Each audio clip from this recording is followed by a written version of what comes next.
Spoiler alert, the films we review on the Slashers and Screamers podcast are guaranteed to be spoiled in full if you listen beyond this point. If you've not seen the film we're reviewing this week, I urge you to find it and watch it to your heart's content before joining us. But if you don't care and just want to listen to fun conversations, then by all means stick around for Slashers and Screamers. Groovy. It's just a creepy movie. It definitely creeps you out for sure.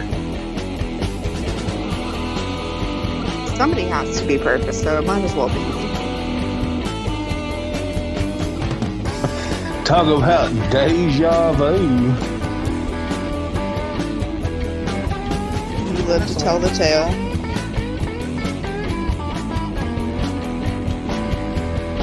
You gotta think like a werewolf. It's the Slashers and Screamers podcast. You know, I heard that damn Mellencamp song again today and yesterday.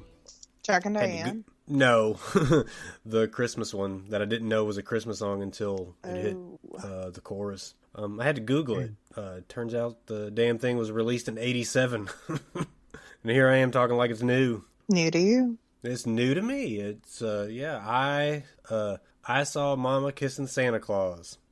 You know, Mellencamp is the king of, like, stopping the music but leave the drum beat going. He does that in everything. I heard a Christmas song today for the first time. Do you know the Christmas Shoes song? The Christmas Shoe? Shoes, I think.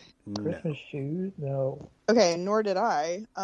It's a very sad song that is horrible. But there was an SNL sketch last night based on it, and my friend was laughing really hard, and I was like, I don't really understand this. And he was like, you don't know the Christmas Shoes song?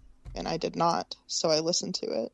See, SNL, in its heyday, could turn you on to some new stuff. Like, I don't know where that's coming from. Maybe I need to look into it. And then by the time you look into it, it's like, oh, okay. I don't know that it does it that much anymore, but I'm glad it hit home for you. So tell us about this Christmas Shoe song, like more in detail. Oh my God. Well, it's this song about like someone who sees a little boy trying to buy shoes for his mom that she's like always wanted or something, and she's dying. I'm already depressed. God. It is so sad. I was like, who would, like, what a horrendous choice. Who sung that? Red Sovine?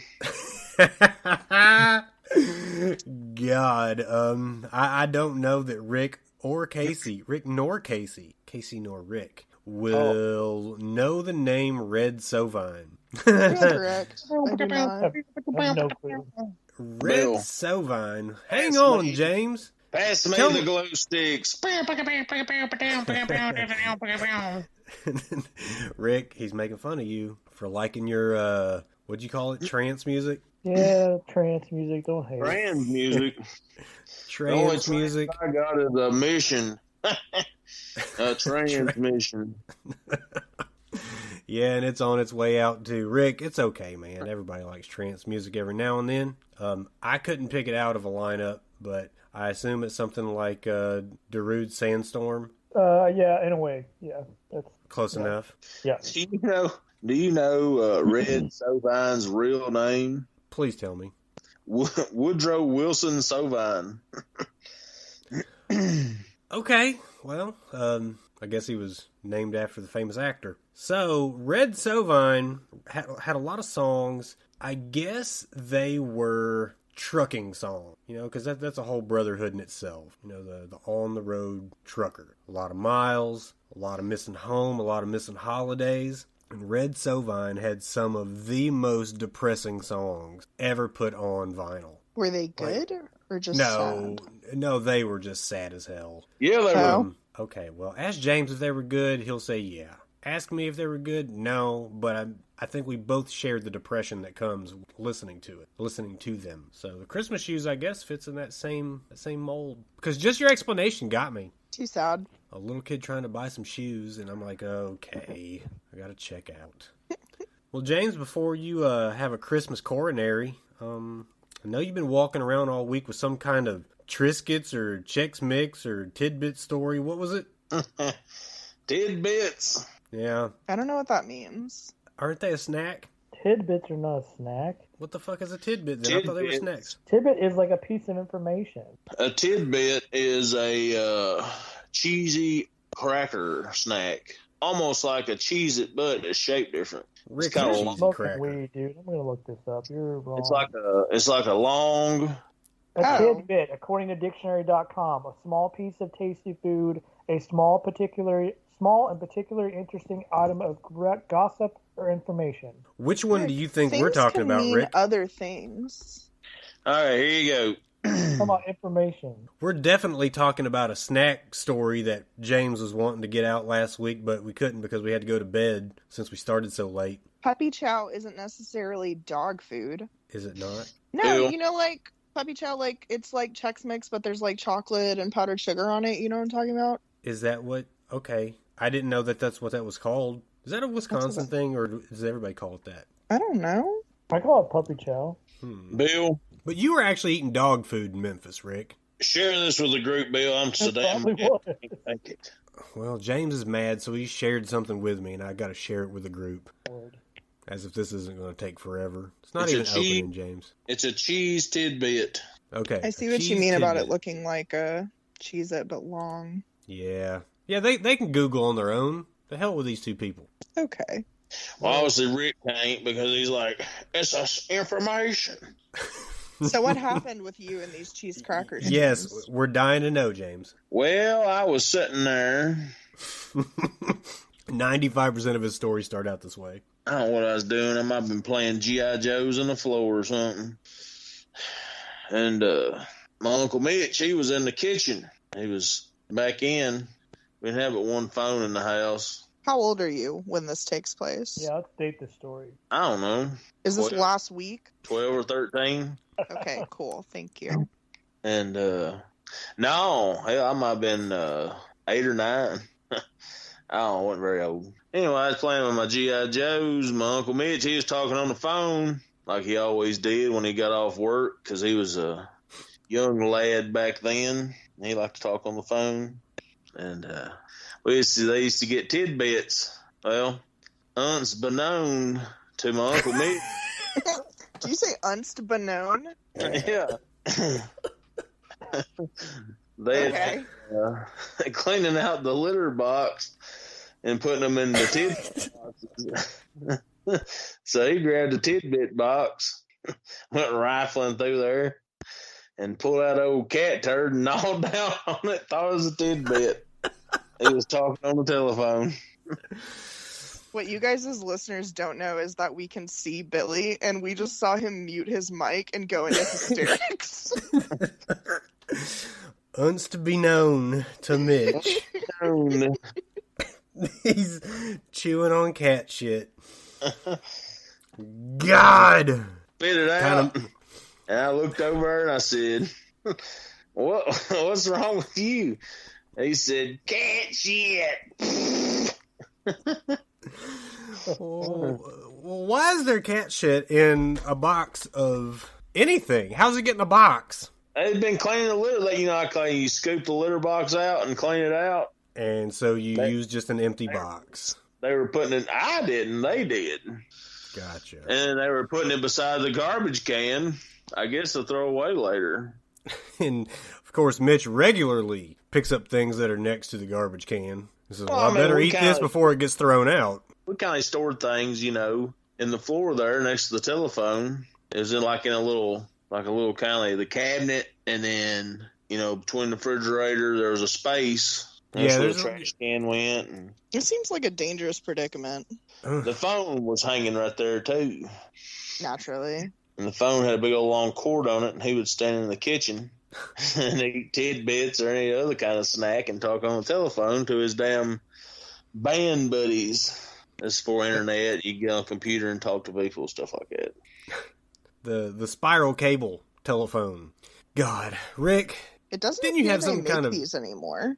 No, they they don't like them no more. That's Well- sad. I'm sorry. being regularly mistaken They're for pretty cat good. shit. They were pretty good. What I can remember eating them. Well, they're not good according to what Mitch remembers. Well, it only happened one time, Bill. How many times does it need to happen to ruin you on it? He learned his lesson. He always looked before he opened up a box and stuck his hand in there. Lesson learned. Rick, didn't you have some kind of promo code for Shudder that you were bragging about? Yes. Let me get it. We've got a couple promo codes for Shudder going on. Because I used yours, Billy. Yeah. So if you get the year, I think it's like $5.99 a month if you pay monthly. It's if you pay $4.79 a month. If you pay for the year, it's $4.79, or your promo code. No, I'm talking about normal. It's $4.79. Okay, $4.79. $4.79 per month, James. For what? Well, hang on, Rick. I don't know that that's true. I think that might be what you got it for. Online. And you got it for the year, right? You got the full year premium. You're not paying monthly. Who are you talking to?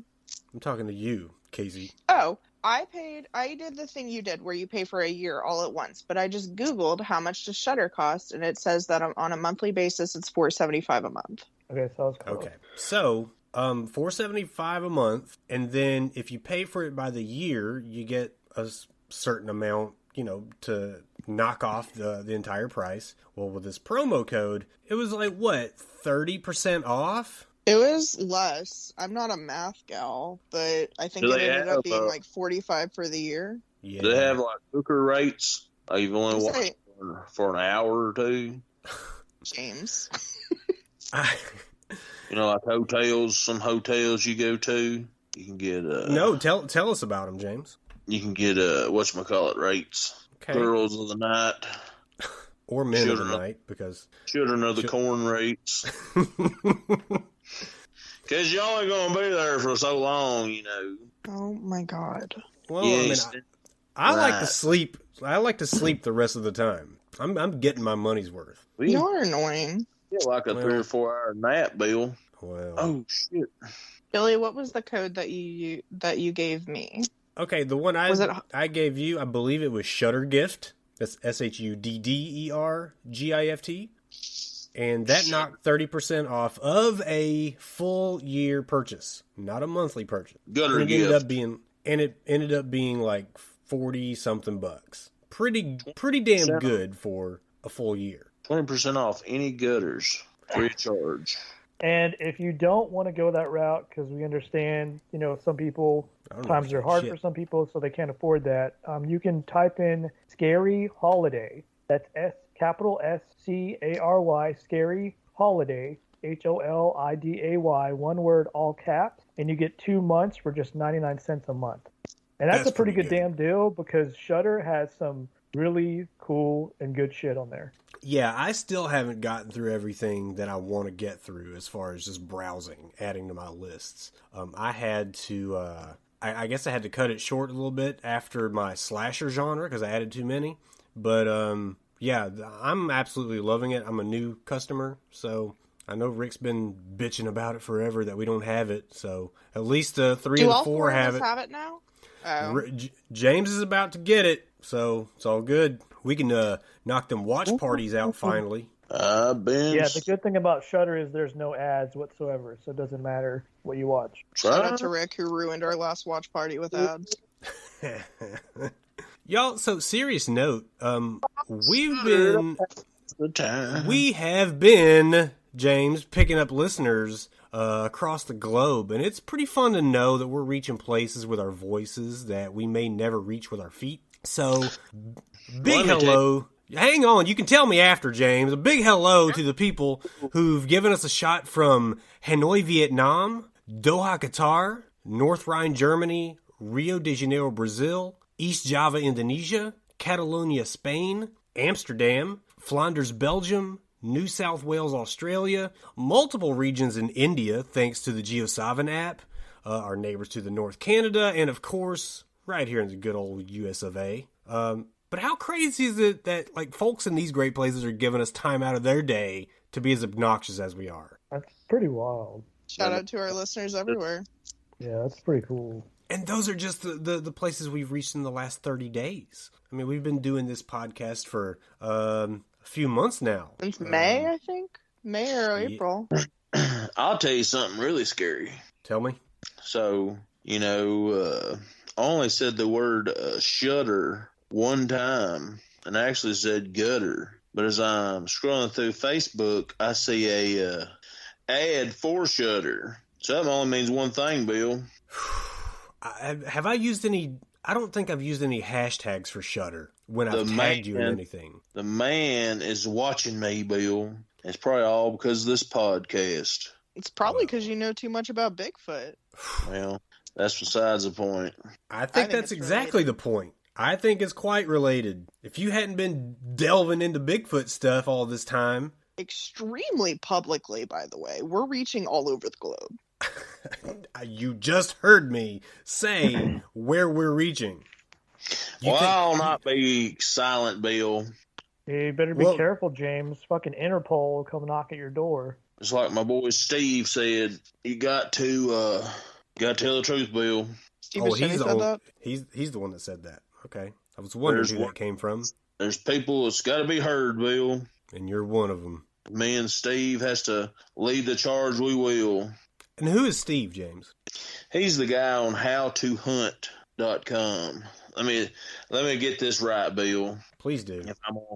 If I'm gonna plug him on our thing here, it's the facts by howtohunt.com. And his name is Steve. And he goes around, he's a hunting guide, and he goes around and people email him, stories about Bigfoot and stuff. And he's just trying to figure out what's going on, why they have lied to us about Bigfoot, because it's real, so somebody's trying to cover it up. But, he just goes around and when he's hunting and he'll start talking about Bigfoot and he'll read emails that people send him. Well, I'm glad he does that. He's a big 411 advocate and different things like that. And he's not in it for the money, Bill. He just wants people to know the truth. I'm sure he does want people to know the truth. And it's a good thing that he's telling the truth, because most people would just do it for entertainment purposes only, This is not for entertainment purposes, Bill. It says at the front, and I've sent you these links before, and you just brush them aside and don't ever look at them. That's not true. That's what's got me fired up right now, Bill. Trying to save your life, and you just put them in your little back cache there. You swipe to the left. What is this, Plenty of Fish? I'm not swiping anything left. But if you'd like to know more all over the world, it's howtohunt.com. Billy, what did you think Plenty of Fish was again?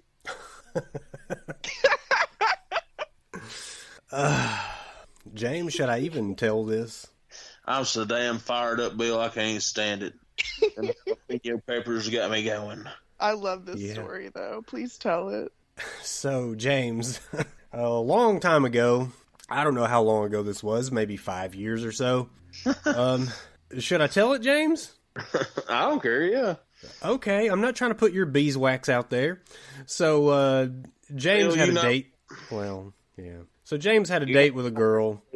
Boy, So, James had a date with a girl, and I didn't know her. She wasn't from our little one-horse town. So, I said, hey, where'd you meet her? Know anybody other than 5 feet from where he lives. How could James ever talk to anybody other than somebody that's talked to him already? Okay, well, that's fair. But I asked him, I said, so where'd you meet this girl? And he says, Plenty of Fish. I'm oblivious because I don't socialize in any form or fashion. If I don't already know you, then I probably won't know you. No offense to anyone. Full offense to everyone. So, knowing that James is the hillbilly Fisher King, Bill, because there's some mudsucker in Timbuktu listening to us right now. Well, yeah. So, knowing James's type and who he is, and he said it was on Plenty of Fish, I said, so what is that? A pay lake? Serious as a heart attack, because I had no idea. I thought he met a girl at a pay lake while fishing, and this place was called Plenty of Fish because it sounds like it would be a pay lake. Redneck ass. I want to open a pay lake and call it Plenty of Fish. So that's how that went. What is anyway, Bill? I ain't going out with no lake. I did misspeak there. I meant like the type of person you are, not like the type of girl you go for. Which I guess it still fits. I ain't messing with no pay late gal. Well, listen, if you're a pay late gal, pay no attention to the man behind the curtain. All they know is to handle them old grub worms, Bill. Chicken liver's out of their domain. Rick, tell me something, man. Do you got a rundown for this film that we're reviewing this week? That I do. That's right, right, I knew dude. you would. Film 5-star bonanza. Give it to us, Rick. All right, this week we did A Christmas Horror Story. Came out on July 20th, 2015. It's a Canadian anthology horror film. It's got 3 directors, Grant Harvey and Stephen Hoban and some dude named Brett Sullivan. Grant Harvey is known for the television series Animal Kingdom and Secret Life of an American Teenager. So yeah, he's up there. Some of the actors are the one and only, the man himself who just went to space this year, and he's 90 years old, William Shatner, who's been in Star Trek. He's been in the horror movie The Visiting Hours. He's been in The Twilight Zone. He's been in a bazillion other things I'm not going to spend time to name because you guys know what he's in. And then really the only other person that is really well known was Rob Archer. He was in played Knox, in Ant-Man and the Wasp. This was 99 minutes long, and yeah, it's pretty much all I got. I couldn't really find a lot on it, but yeah, and it was released October 23rd, 2015 in Canada. So y'all aren't ready to hear Billy's William Shatner impression the rest of this fucking episode either. So there we go. It's the joy of peace. James's Bill Shatner sounds like James doing Bill Shatner. There's something on my mind. It's tiptoeing at the oblivion. It's the season of peace, joy, and goodwill. At one point he said tinsel, and I had to pause the movie because I was laughing so hard at the way he said it. And I'm not going to try and say it, but I'll let you all out there imagine or remember from your viewing of this movie. So this film got 4 out of 5, I guess, skulls on Shudder. This was the first film that I watched on my new subscription of Shudder. So you're welcome, James. James, how the hell did you watch this if you don't have Shudder? Yeah. I used to watch this when I was a little kid. James, this movie came out in 2015. 2015. It comes on every Christmas. They have like a marathon of it. It's really a good holiday movie. You're thinking of A Christmas Story, where he shoots his eye out with a BB gun and has the red gun. Yeah, that different movie altogether. Oh, this movie came out in 2015. I have my ways, Bill. Okay, well, it's the so season. Nefarious. Well, okay, yeah. It's the season of joy, peace, and goodwill, unless you live in Bailey Downs. So last Christmas Eve, 2 teens came to a grisly end in a school basement. Now, 1 year later, a new set of horrors has come to town. 3 friends explore the site of the massacre.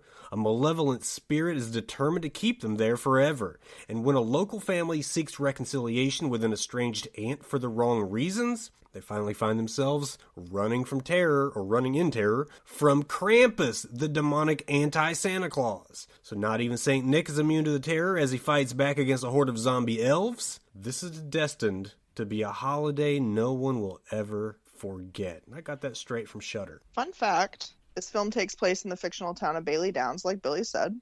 And this is a Canadian horror movie. Another movie that at some point I'm sure we'll do on the pod is Ginger Snaps, a Canadian werewolf movie that I enjoy very much, which also takes place in Bailey Downs because John Fawcett is the filmmakers were responsible for the Ginger Snaps films, and apparently also where part of Orphan Black takes place because John Fawcett is one of the creators of Orphan Black. I had that in my notes and I set it off to the side so in case it didn't get brought up, and here it is right off the damn bat. Y'all gotta watch And- Ginger Snaps. At some point we're doing that one because that is a very fun movie. And James, I know you love a werewolf movie, a werewolf picture, I believe you call them. Program. Program. I like Y'all remember that time I wrote that werewolf picture? You have mentioned that, yeah. In ISS that time, middle school. In school suspension. Bill, You I got mentioned me it. got me impeached as president of the what is that? Student council. Student council president. I got Student impeached, council president. but I wrote a hell of a movie, Bill. He was the student council president of our high school. I served my community Interesting. several different roles. Well, it should also like really spell out the Throughout- voting process. Bill, I had a good speech and a good campaign. You did. So again, that tells how students are voting, because I can tell you right now, just knowing who ran for this prestigious status position in our high school. I'm not purposely sounding like Bill Shatner right now. I'm just thinking of the right words to say. Knowing who was there, I can tell you right now, everyone was more qualified to be student council president. But However, that didn't matter. it did not matter. James came out on top, and I was there to support. Right man for the job, Bill. Yeah. James, we were fellow student council members. I was the villain everybody needed, Bill. That's true. What did you do, Casey? I was. I feel like as soon as I say this, James is going to tell me I'm part of bragging camp, but he just bragged, so I'll say it. My freshman year, I was freshman class president, and then I was student body secretary the next 3 years. Wait a minute. You were freshman president? Well, how many people were at this school, though? Didn't you go to like a schoolhouse? What the hell is that? Yeah, I went to Yeah. a one-room schoolhouse. It was You K have through 12. class officiants, and you have like the whole thing official. Yeah, so I was like the freshman class president, so the freshman class like officiant. Yeah, Okay. Okay. She showed up I showed up. to the meetings and represented the freshman class. That is accurate. Help plan events, raise money for the school, shit like that. That surely you siphoned out of the basket. Yeah, definitely. I was the student council president overall. What did you do, James? I ran As the little meetings. as possible. I ran the meetings and told what was what. Your high school had like 200 people in it, so no one even went there. My high school had less. Our high school had 400. We had 100 people, or maybe slightly more, in our graduating class. So Oh, we were way smaller than I. Mine had over 52 2,000. people. yeah. How's bragging camp going, Rick? I'm just saying it over 2,000 people, so I mean, yeah, it was big. No, my high school was tiny. Well, So- you did go to magnet school where you made magnets all day. Yeah, that's exactly what we did. We opened this film with a teaser. There's a bloody Santa Claus. It's not really, I guess, obvious that it's Santa Claus at the very beginning, but you quickly see that it's Santa Claus. He's walking the floors of the reindeer stables, confronted with an unknown entity that just bursts through the stable doors. We only see a bright white light. Ooh, bright white light. Don't know if it's, the poltergeist or the actual sun attacking him, but that's what we're left with. So, how do we feel about this cold open? It's quick, to the point. We see, I think the it gets bloody the Santa movie Claus started. is really cool. Yeah, right? It gets it going. Bloody Santa Claus. We know the vibe that we're getting from this.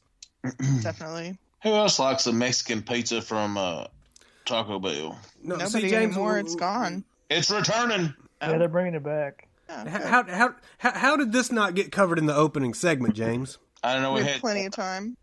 Well, once we get that rundown from Rick, it's time to change gears. It's time to go. You Good. think Yeah. you think I just have Rick start reading that rundown and smacking his lips together for the hell of it? Well, I just feel like something comes to my mind. I gotta say it. There's a word We for know. people like that.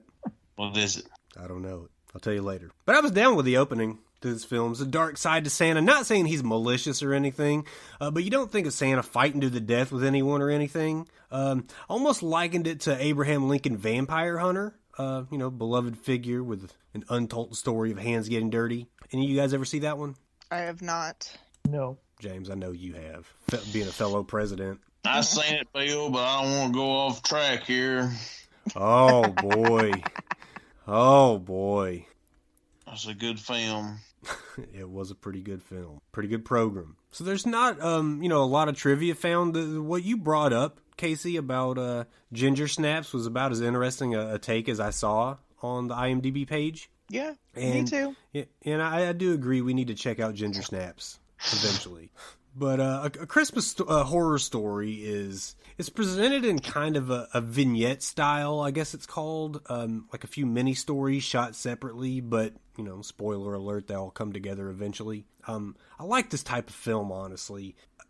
Even if not vignettes, movies with multiple unrelated stories that come together are just cool to me. And I'm talking films like Inglourious Bastards, Crash. What others can you think of? This one specifically reminded me of Trick or Treat. Trick or treat, smell my feet, give me something good to eat. I can see how you would draw that comparison. It's another anthology horror movie where everything kind of comes together in the end. Yeah. That's a fun one. Call. I really enjoy that one as well. We should have watched that over Halloween. It's not too late. We've got years to come. We do have years to come. But one of those stories surrounds a small crew of friends, I guess, shooting a film/documentary maybe, based on some found footage from I thought it was a police station at the beginning, but it's apparently like some kind of psych ward or a hospital or something like that. Psych ward where they also housed pregnant girls? Was I understanding that right? Well, I think pregnant women should be housed in places like that until they give birth. Liar. Anyway. What makes you think I'm lying? Are we talking about ginger snaps now? No. This is this movie. It's a good cookie, though. I like ginger snap cookies. The movie that you suggested, by the way, James. Now, what makes you think I'm not, anyway. Check this out, Bill. Oh, boy. Never mind. Well, don't give me a false alarm. Right, cool. I'm over here bracing myself, and you pull back.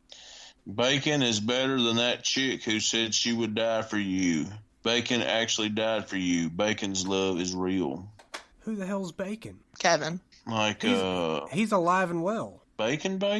Like cooking bacon? Oh. So, yeah, let's talk about this very separate thing now. That's what I braced myself for, was bacon. Who don't like bacon? Oh, I love bacon. But anyway, how do I explain this scene? The found footage from the police station, no, not a police station, a hospital psych ward where death was aplenty. Convent? Yeah, I'm sure. It had a lot. It had a lot of religious stuff in there. Yeah, it's almost like they took a place that just wasn't being used on a movie set and said, "Hey, like, while you guys are on lunch, can we just shoot here real quick?" It definitely also had a Taco Bell built into the side, I assume. For sure. So we've got a real that one-stop shop. And we've got another story. We're introduced to a family. It involves a husband, wife, son, and I think the older daughter. And they're visiting the aunt, I think. And like that's where we're given the rundown teasers on Krampus. Somebody tell me what Krampus is. I wasn't really introduced to Krampus until I was an adult. But you guys seem to be apprised of his lore. Krampus is like Bizarro Santa, right? Like he's evil. He goes to the bad kids and like hunts them for sport or whatever. Okay, so basically half the personality of our guy from the last film, Christmas Evil. Kind of. Except I think he's a demon. I don't think he's supposed to look like Santa. He's like a cryptid situation, I believe. James, can you confirm? Oh, you said the magic word. He's busy, so. I thought Krampus was a like Central and Eastern European folklore. Never said he wasn't. Oh, Thought it was like Denmark and Germany and, that might be right. But I think Krampus is supposed to like punish the bad kids. Like that's the idea, right? Yeah, he scares children who have misbehaved. Yeah. Hell yeah. It's a central figure, or it's a figure in Central and Eastern Alpine folklore. So who was that figure that Dwight Schrute was scaring everybody with on their little Christmas situation? Do y'all remember that? I'm not familiar enough with The Office to recall this moment. Oh, Jesus Christ. Might be. Not my fave. Well, All right, so we're bouncing back and forth.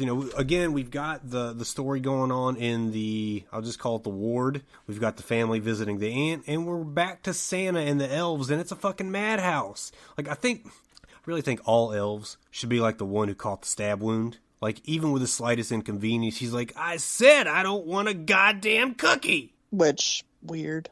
Who doesn't want a cookie? Right. Well, but he like axes himself in the hand, does he not? Yeah, and I had to look at that hatchet. twice. I had to look at that twice because I thought, like, who did this to him? And no, he did it to himself. I'm glad you confirmed that.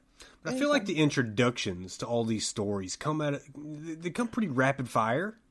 We've got a fourth story now. We've got a little boy named Will, and his parents, they're out in the woods where suddenly Will can't be found. They're out in the cold, no shelter, but during the search for Will, he's found hiding in a big hole in the side of a tree. It scares everybody, but of course Dad gets blamed for wanting to come out there to begin with, typical. But there are two kids I already hate in this film. He's one of them, and the little bastard from the aunt's house is the other one. The one who breaks the little Krampus figurine. Mm-hmm, and that's like 200% more than we've had in any given film thus far. Kids? Oh, We've had kids in movies. That I hate. That I hate. Oh, just wait till we watch the Babadook. Well, don't be a spoiler, Rick. Yeah, that kid was an asshole, though, that broke the Krampus figure. But also, the kid, Will, who gets found on the side of a tree or whatever, the family is trespassing on land. Oh, very much trespassing, and we don't know why. Or do we? Do they never explain why? I didn't understand that part. There is a lot that does not get explained in this movie, and I think it's because the pace has to be so high since you're telling 4 different stories in an hour and a half. Yeah. Like, any one of these situations could be 3. a full movie. Is it? And it's a longer movie, is it not? I don't know. Trick or Treat's pretty short. Let me look. It's pretty short, yeah. I think it's like an hour 30, I want to say, maybe. Okay. So this one being like an hour 40 really is... It's 82 minutes, so it doesn't even, clear. Wow. Damn, that one actually has, 4 stories, yeah. 4 stories, a beginning and a conclusion. All right. Never mind. Bouncing back to the film team in the psych ward, they had to call an off-schedule play as, they'd been almost caught filming without permission. So they're off in the holding cells / patient rooms, whatever you want to call them. Almost looks like a scene from The Exorcist 3. Like some light religious imagery. Anybody else get that vibe? Exorcist 3? I didn't take that on watching it, but I could definitely see it now. Yeah, I mean, I could see it in there, but it didn't come to mind when I was watching it the first time. Well, y'all go to hell then. So, again, there's so much bouncing back and forth. You agree with me, James, for once? Well, he's talking. Yeah. He's probably eating some tidbits or cat shit. James, this film that you've chosen to throw upon us. Throw up. It bounces back and forth between stories almost like before that scene is even complete. And it is really fast paced. You can't blink. To the Green Mile. What? How so? Huh? Yeah. What movie did you say? It cut out just a bit for me. The Green Mile. Okay, that's what I thought you said. And how so? Because it's a story. As many movies are. Yeah, but The Green Mile is not an anthology. Not with that attitude, Rick. Although, The Green Mile was written... I ought to watch it again. Was written in a Pulp Fiction style, which is the style in which old Charles Dickens novels, where they come out like a chapter or so at a time, originally released that way. Now you can buy it as a whole book, but some places you can find old copies of the chapter by chapter. So it is kind of like this. In James's, in fairness to James, it was released in stories. Damn. Is there more than meets the eye to James? The cerebral assassin strikes back. Golly. When he watches the movie, there is. Well, especially when he's watched it every day from the time he was 6 years old. Yeah, apparently it's on TV all the time. So back to the family visiting Grandma. If you remember, the son had previously broken a statuette of Krampus. So driving away in the snow, they run themselves off-road by almost running over something that looked suspiciously like who? Krampus. Quick on the draw, Mr. Connery. If you're having a hard time keeping up, it's because you're completely sane This thing bounces back and forth between stories, and it's understandable. But like our film crew is, they're still roaming the halls of the ward, and this time they find a locked door, almost like the attic door from Beetlejuice. Up the stairs, can't get in, just looking under the door. While I don't care much for the rapid story changes, I do like how the suspense is building on all of them. We never leave a scene not wanting to know what comes next. Agreed? Yeah, I agree with that. Yeah, I would agree. Agreed. Well, remember that kid that got lost or hid in the woods? Will is his name. Some fuckery is afoot with this little jerk. He's throwing down a plate of pescetti like he'll never eat again. Okay, and he's got a small child. Why did they give him so much spaghetti? Well, I didn't think about that because I think even as a small child, I would have finished off that plate of spaghetti myself. It's a huge amount of spaghetti. I'm not a parent, but it just seemed like a lot for a kid to have, maybe. Well, maybe that's why you think it's a lot. You have to take into account that there's probably going to be 3/4 of it that ends up in the floor. So the amount that ends up in the stomach has to still fill the kid up. Yeah, I guess. Well, he's got this scowling look on his face. His hammer of a mom telling him to slow down. What's this kid do? Fucking stabs his dad in the hand with his spaghetti fork. Like, what happened in that fucking tree, y'all? Something horrible must have happened because that looked awful. Now, I don't know that the character's really necessary, but, we've got the DJ kind of tying the stories together, breaking up the monotony of the constant story changes, which almost sounds counterintuitive. Like, if there's so many changes, how can it be monotonous? Casey, give me your best William Shatner. Absolutely not. I'm not even going to try it. Y'all can't make me. Rick, give me something. I was on the plane and it crashed. That was just a sentence. That's you reading the back of a cereal box. Shit, I don't know, man. I can't do his voice. So we're back in Santa's workshop, and like things are anything but jolly or bright. Like those elves, they're starting to turn, man. Like 2 of them in this very scene have gone rabid, attacking Santa Claus, but of course he lops off their domes. Very cool scene. Like you do to an elf when they act up, or a child. But I mean, it's what I'm waiting to do to Rick if he ever comes unglued like he did last week when James didn't know who Jo Beth Williams was. E.T.'s mom. Of course, she's quiet about it.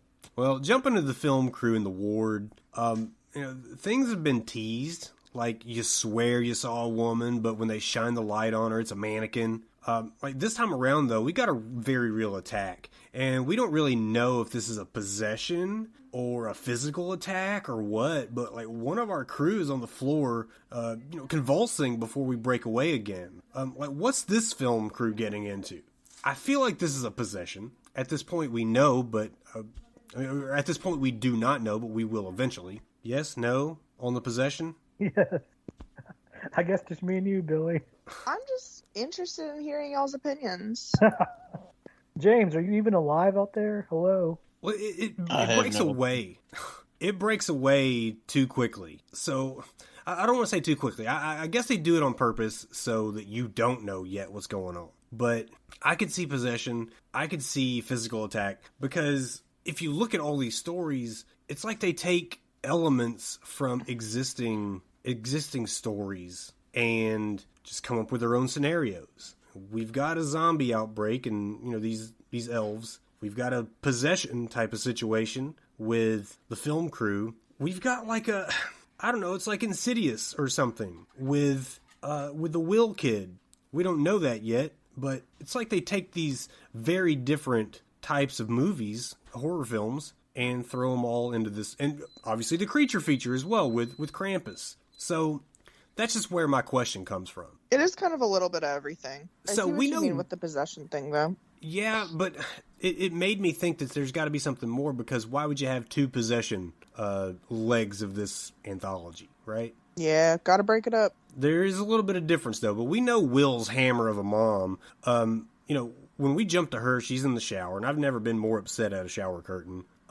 But Mom and Dad want to get Will checked out, and he knows it. But honestly, did I want to see Will's mom get taken to Pound Town? Obviously. Did I want to see his little hand rubbing across her chest? Absolutely not. Totally glad that scene got cut short. We live to fight another day. But when his mom goes to check on Will in his room, we see his reflection in the window lying in bed. But it's not Will, is it? Nope. Mm-mm. Very scary. Sometimes when you see reflections in films like this, you don't know if the change is implied or if it's physically what you're supposed to be seeing. You know what I mean? Like, take Jason Goes to Hell, for example. Anytime Jason took over the body of just one of the random people, they would look in the mirror and see Jason. That's all fine and well if all we get is the point of view of Jason. But when we also get the one of the ladies that he was about to kill, she looks at the mirror and sees Jason, but looks at the physical body and it's the police officer friend of hers. So I don't know what we're getting with this reflection in the window, but again, enough to keep me interested. I love a reflection scene in a movie in general. Like if someone's standing, I don't know, in the bathroom brushing their teeth and they spit and then they look up and someone's behind them, or they've got the medicine cabinet open and they close it and someone's behind them. Are you not always expecting for something to happen? Always, and it throws me off when nothing does. But even like in Carrie, when she's looking in the mirror and it cracks and we see the cracks and then we see like the Jesus behind her, like anything like that is very fun to me. So following back up with the Krampus storyline, like remember the family was run off the road by something, resembling the Krampus statuette that was broken in Auntie's house. Like while they're out there in those woods, the little fuckface kid is missing. I mean, I say leave him. He's a little shit anyway, but we're kind of repeating the same storyline. I don't remember that we ever see this kid again. He never shows back up, right? I don't think so. He didn't get the death he deserved. He should have gotten a Joffrey type death from Game of Thrones, where somebody poisons his little ass, and we get to watch him choking to death on it. Damn, is that what happens?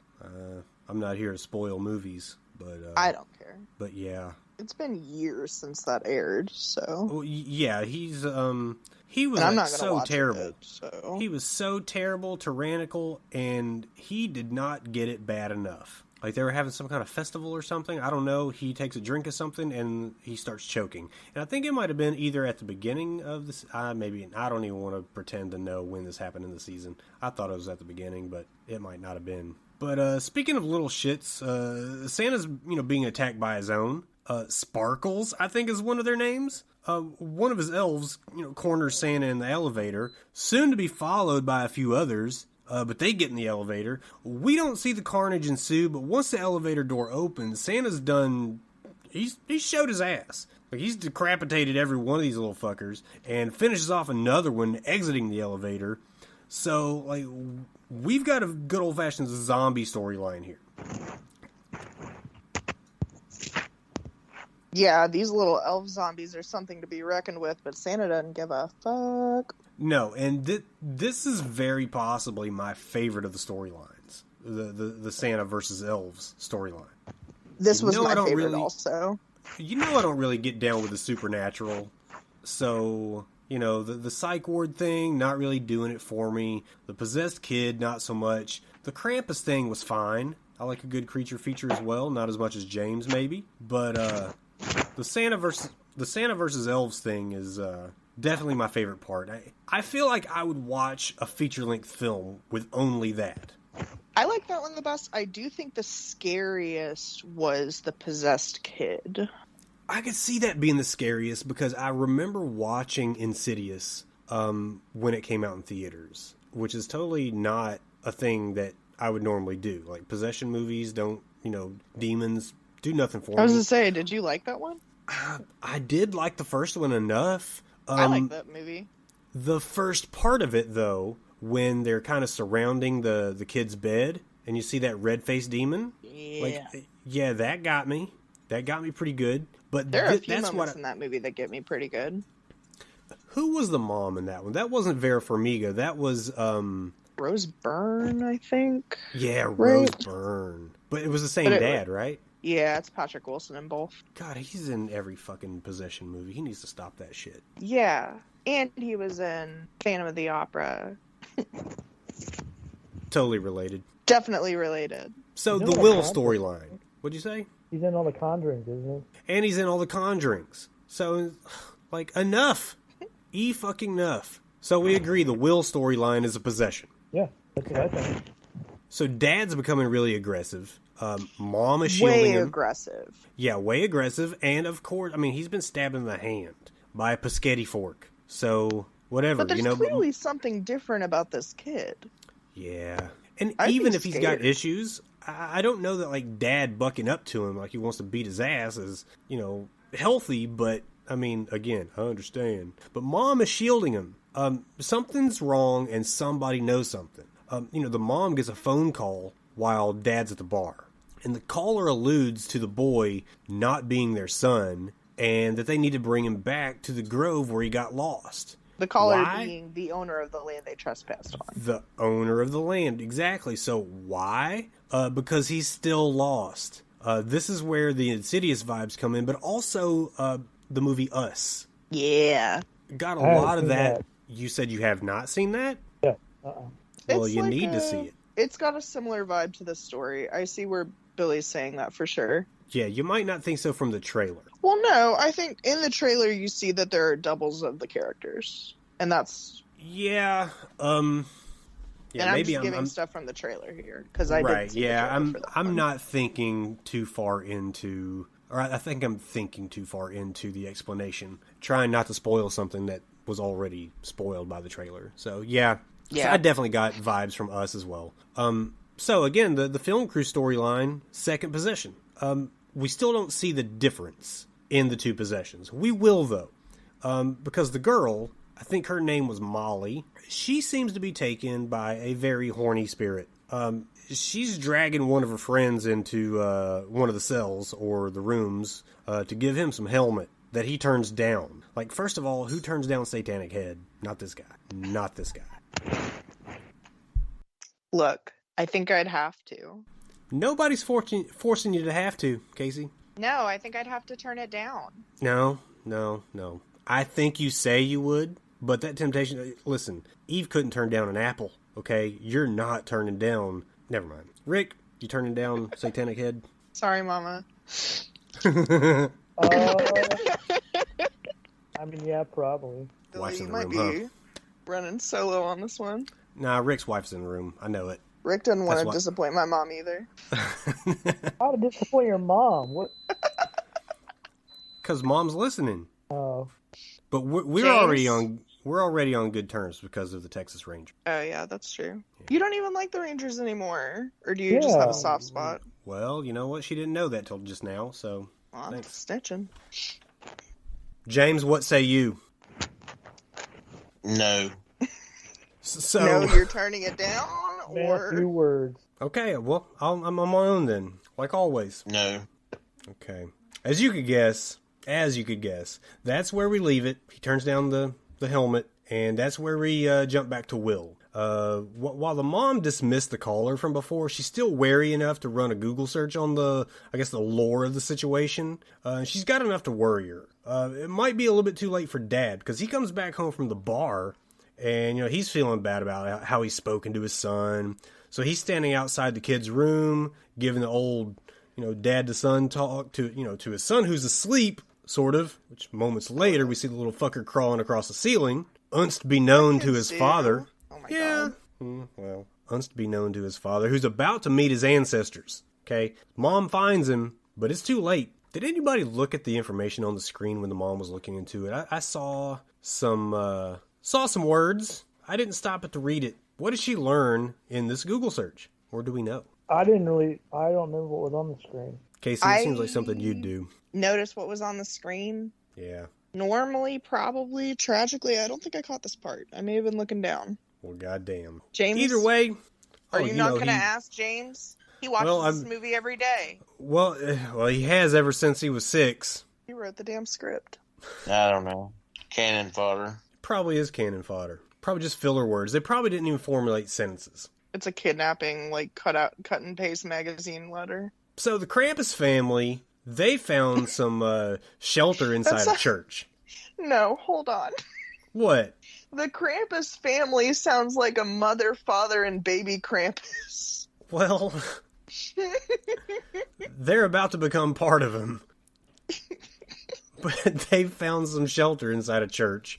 They're trying to regroup. This little shitty son's still missing, thank goodness. But they're having some revealing conversation about him. Like, the sister tells a tale of a family cat that was killed by him, right?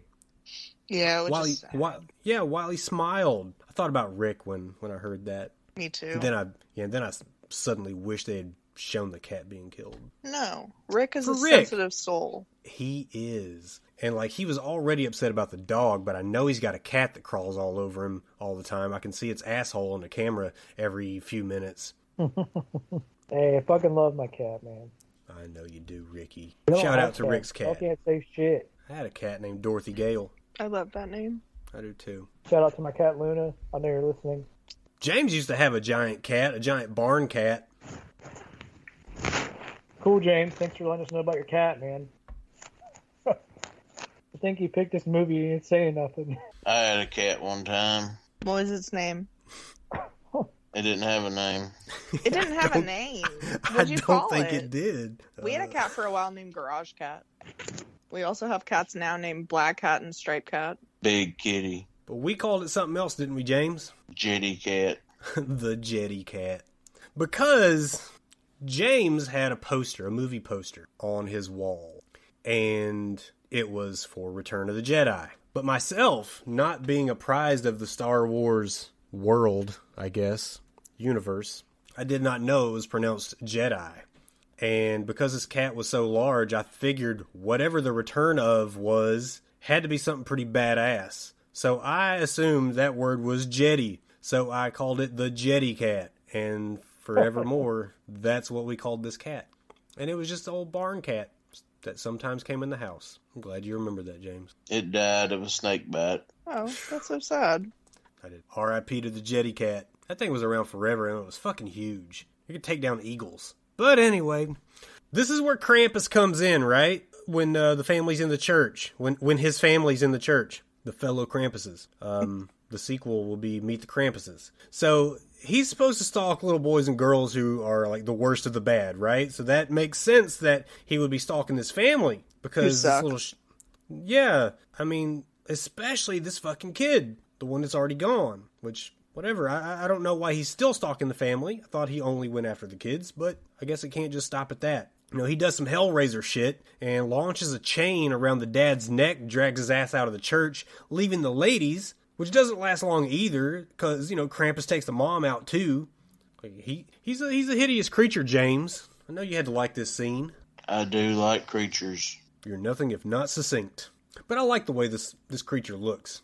This is probably, I guess if we're considering makeup effects, Krampus is probably the pinnacle of this film. Oh, Who for says sure. no? I will say the wound in the elf's hand in the first scene was like a good-looking wound. You know, I wish that's a part of horror films that I probably wish I knew more about. The making of, you know, the special effects, the wounds, the kills. I don't know enough about those to know difficulty levels. All I know is I respect the hell out of, Tom Savini for, his Kevin Bacon kill in Friday the 13th didn't work, so he just hides under the bed and shoots it out of the little hose with his mouth. That's kind of badass. Very true. But, I mean, shit's changed between now and then. I don't know what makes, good effects versus bad effects. I just know when it looks real and when it doesn't look real. Well, I think that's a good and bad... I think that's a good way to call it. Like, if it looks fake as fuck, that's a bad effect. Yeah. Like, you want to be in the universe and stuff like that can really take you out, and it's hard to suspend your disbelief after a certain amount of things that don't look real. Yeah, but, I mean, I grew up watching fucking Godzilla, and that looked... listen, it was a man in a big suit walking around on tiny buildings, and it looked like a man in a big suit walking around on tiny fake building. And I still ate it up. So, I don't know. It's tough. But, so it jumps back to our film crew, and Molly from said film crew still trying to get her daily serving of vitamin D. And it's a good thing I'm not on this film crew, y'all. I'd be like Cosmo Kramer. Like, that's it. I'm out of the contest. Like, Just she sliding knows into the room. Yeah, she knows what she is doing with that damn miniskirt too. I would say she is the hammer of this film.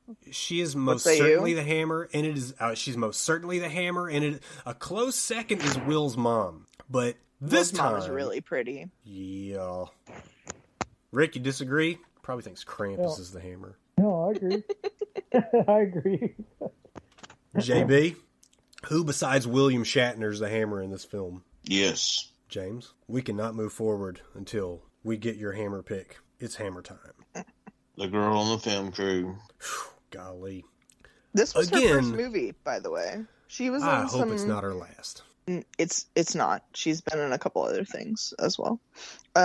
She was in a couple TV things before this, episode by episode kind of stuff, but this was her first movie. Well, this time she gets her victim in what I would consider a fantastic Academy Award-winning scene that lasted 3 minutes longer than I would. Molly almost comes to, and I don't mean orgasmed also. She regained her real consciousness once this was done. As if, like having sex released her from the spell. But maybe passing it on to her sexual partner, maybe? I don't know. So I was thinking maybe this is basically the mini plot of It Follows. Ooh, I love It Follows. They line up, right? Yeah, I see what you mean. Passing on so I don't want to spoil that in case we watch it. But It Follows is different. I'm not going to spoil it, but it's different. Don't spoil it, Rick. Rick, we're drawing a simple line between two concepts. We're not saying they're the same movie. God, I hate geometry. So back to the Will story. What do we find out about the ghost? About what do we the know ghost? From the beginning, I guess. The ghost was a pregnant teenager yes. who died during an abortion? I didn't know if it was abortion or childbirth or what. But no, she said, died giving herself an abortion, which... weird plot line, but okay. Yeah, it does seem kind of out of place. This is Christmas. It's supposed to be about murdering elves and murdering children. And Krampus murdering us. Yeah, and his family. I don't know. Maybe the director's pro-life and sees this as murder. I don't know. But back to the Will story. Mom's been locked in the bathroom with a baseball bat and finally gets the courage to come out. Will's there, looking evil as shit. Tries to rush her, but she swings that bat well enough to make Ichiro Suzuki cry. And we break away from this one as the fight is in progress. Oh, Ichiro. Yeah, the goat. But, I hate how sometimes they break away from these things at the height of the action. And I know what they're going for. But I could have used a lot better of a fight scene between this kid and his mom. Oh, I needed that. I needed the mom to, pop his head off with that baseball bat. Or at least just beat the shit out of him. Because we know that he has to remain alive for, a later scene. But, I mean, gosh, it could have been a great fight scene. And that's something that their storyline lacked. I was hoping for, and I know it's not the same because obviously one is not a child, but there are some pretty fun fight scenes, struggles, things like that in the Child's Play movies. And I was hoping for something to that level. And I was kind of disappointed. Like he's on her back and she's swinging him around. His feet are sticking out. Yes. Yeah, I could see that. I could definitely see that. I don't know. Again, the length of the film and having to share time with 3 other storylines, I guess just things just have to be cut short. They could have cut the DJ parts. They could have cut Bill Shatner out of this film. You say that? I know. You feel this way? I do feel this way. Do you support that, or are you saying they could have? I'm saying they could have, not should have. Okay.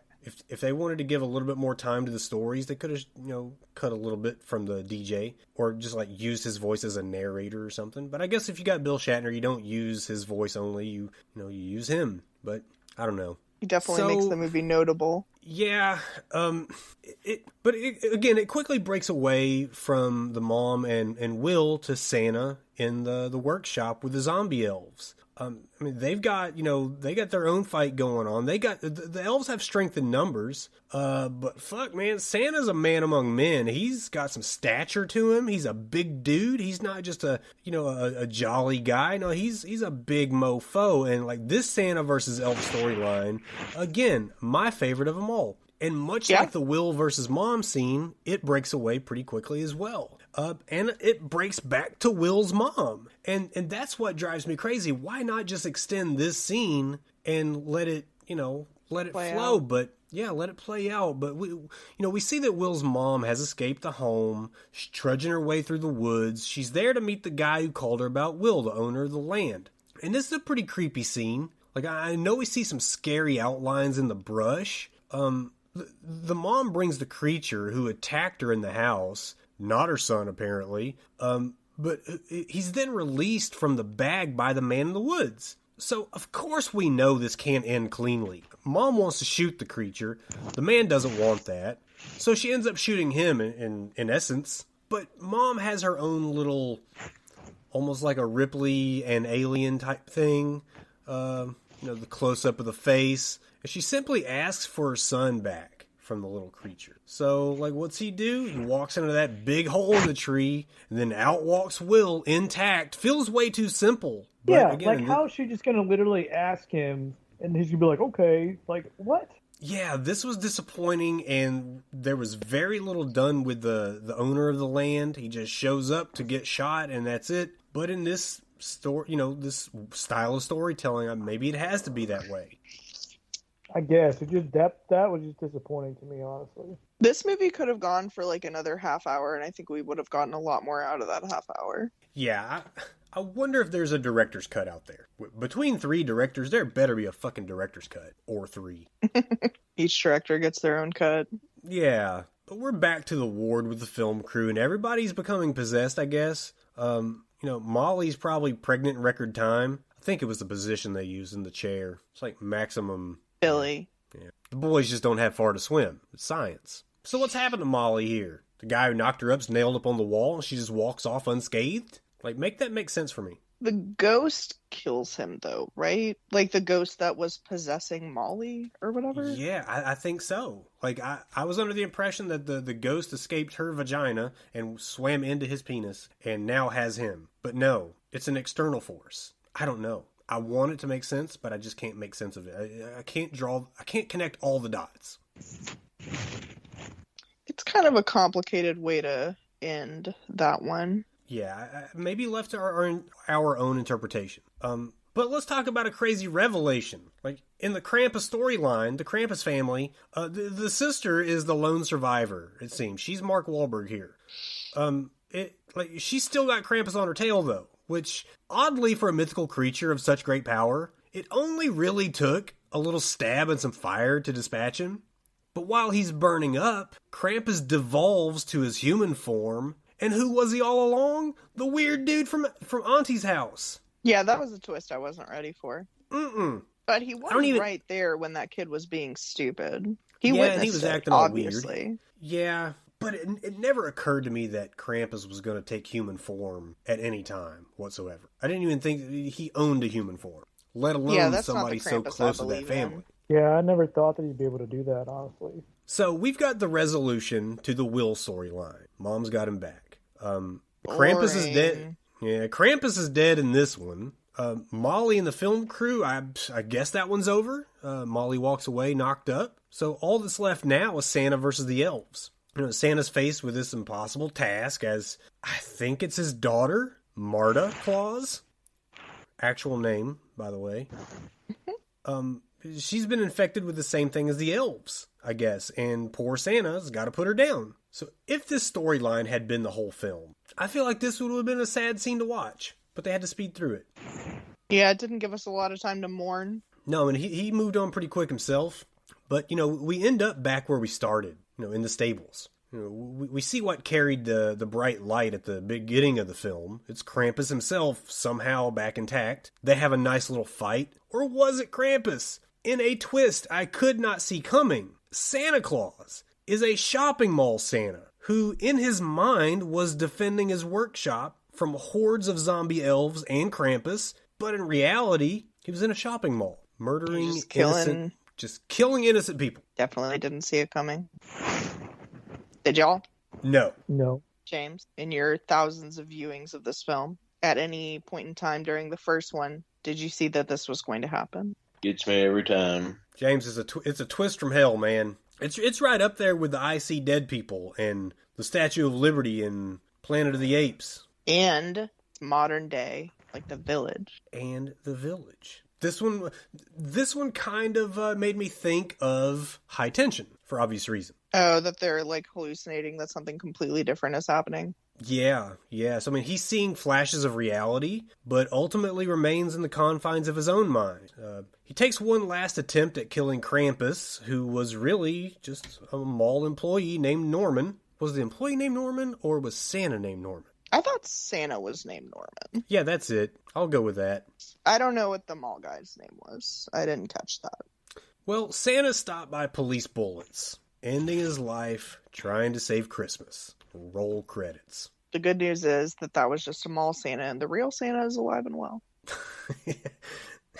Yeah, I guess there's a silver lining. There is. But that means Krampus is also still alive. We're strong believers of Santa and Krampus on this podcast. We are. James, this was your pick of the week. Yet another banger, if I may say so myself. A little fast-paced, a little lacking on details, but you know what? Sometimes watching a horror flick, details, you just kind of skirt over them anyway. Things don't have to make sense at all times. Just be scared, a lot of blood, a lot of gore, a lot of axes to foreheads. What made you choose this one? I thought it would be a good movie for the podcast. Why's that? Because it's a good movie to watch. Everyone would be entertained. I was entertained. I was entertained. I was entertained. Like I said, I do wish it was about half an hour longer. I wish I had a little more completion on some of these. Wish the Will storyline had ended in a cooler way. When we look at those other vignette type films, like Tales from the Dark Side, do we say the same things? Do we find ourselves wishing that something had been a little more detailed? I always can get into a little bit more of like the lore and the world building kind of stuff. So I'm never mad about something being a little longer if it fully fleshes out an idea and a storyline. Okay. Rick, give us your final thoughts on A Christmas Horror Story. I mean, I was also pretty surprised by it. I went into it with kind of low expectations just based off the cover art. But, yeah, I mean, it was good. I mean, I was actually really surprised by this film. Casey, your final thoughts. Yeah, I thought it was fun. It's definitely one that I plan on showing the family to adopt and take on for years to come. That last twist, man, really got me. I can go on and on about that twist, and I'm not going to, but it really perked me up at the end of it. Like, I had to know that the final storyline, the one they closed with, wasn't just going to end with, somebody's victory. But I didn't see this one coming. I could not have guessed this being the ending. And those are always the best twists. So, Casey, do you have our critic reviews / Rotten Tomatoes? I do. I do. So, this movie, it's pretty good. I mean, we enjoyed it, right? We did. Critics were so on it. We're looking at, I've got one review that says, unlike those piles of beautifully wrapped presents from our childhood, this festive horror delivers considerably more than it promises. For a bad one, it says, whenever one of these stories begins to generate any real head of steam, viewers are jerked into another one and the whole process starts over again. Which I see what they're saying. I think in an anthology movie, you're gonna bounce back and forth between these. I had kind of hoped, my one complaint is I kind of hoped that these kind of all came together at the end. Like, I know that they all involve Christmas and stuff like that, but I had kind of hoped that it had like a nice little bow on top at the end, that they were all interwoven in some fashion. But I'll take that they two were. of them That's were, fine. Right? Two of them Yeah. were. The Krampus storyline and the Santa and elves. Yeah. The other two, though, were just kind of standalone. But I thought this one was fun. Well, I don't know if you saw, but Shudder has its own member reviews under every film. No, I did not. Yeah, very cool. They're judged on the skulls scale, so 1 through 5 skulls. One that I'm looking at right now, left by username Preterate. While the individual vignettes have merit, the way they are intertwined derails their momentum and prevents any real tension from building. The result is more annoyance than dread, and the Santa tale, while fine when taken on its own, only undermines the mood of the other stories as presented. This could have been a real winner had the segments been kept separate. I don't think you keep the segments separate. Like show 1, then show 2, then show 3? Yeah, like maybe show, I don't know, show the Krampus one at the beginning. No, show the Santa one at the beginning, and then the other two, and then end it with the culmination of Santa and Krampus, probably. I don't know, but I disagree. I like how they're intertwined, but maybe just a little bit too speedy, too hastily done. I don't think I said this. The movie has an 83% on Rotten Tomatoes, by the way, which is totally respectable. Well, Carrie Horror gave it 5 skulls. A new holiday favorite, that's for sure. The stories, the characters, and the imagery are incredibly good. Held my attention right to the very last drop. So I just wonder who James hired to put that on this film. Well, the only thing that we've got left to do now, Casey, is, since I do believe our final Christmas film of the year is from your bag, go ahead and lay it on us. That's true. And I love a horror movie, and I love a classic. What I don't love, following rules. And I've got a movie for us about someone who doesn't follow rules and how it plays out for them. Next week, we're watching Gremlins, gang. Not Gremlins. Absolutely Gremlins. Where are we going to find Gremlins? Gremlins is on HBO, and if you don't have HBO, I'm sure you can find your way out there. We believe in you. We do believe in you. So, we're going to go ahead and put some lipstick on this pig and call it a day. So, for the Godfather of Droll James, for Final Girl Casey, and for the Memphis Maniac Rick, I am Billy Graves. This was the Slashers and Screamers podcast. We'll catch you again.